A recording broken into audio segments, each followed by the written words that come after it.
Welcome back everyone. Quickly, let's continue our discussion on HTML form elements. And right now we'll be discussing about the HTML form select option elements default visible values.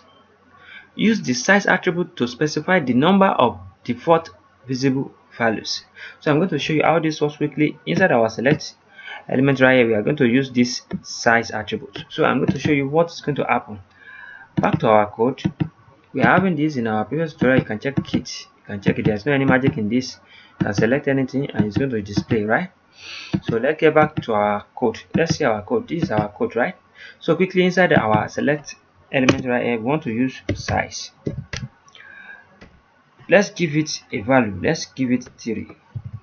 Instead of displaying only Anwar, John, and Raymond, it's going to display Anwar, John, and Raymond. That is the size we give it now. This Anwar is going to be Anwar, John, and Raymond. Let's reload our document.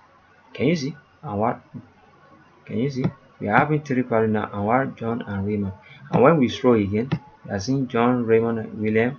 When we scroll again, it's going to be showing you what 33 values.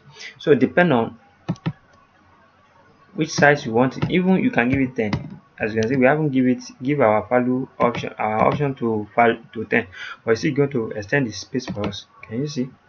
It works, right? It works. So anytime you want to use this, you can use the size to control to limit the size of the visible values you want to display. So let's reload. Can you see? And also I want you to notice one thing about values.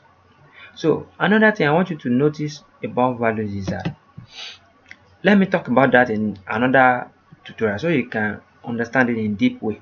Please let us meet in another tutorial. Anwar akorede, ayofe is my name. I wish to see you guys next time. Have a great day. Thank you and to the next. Bye bye.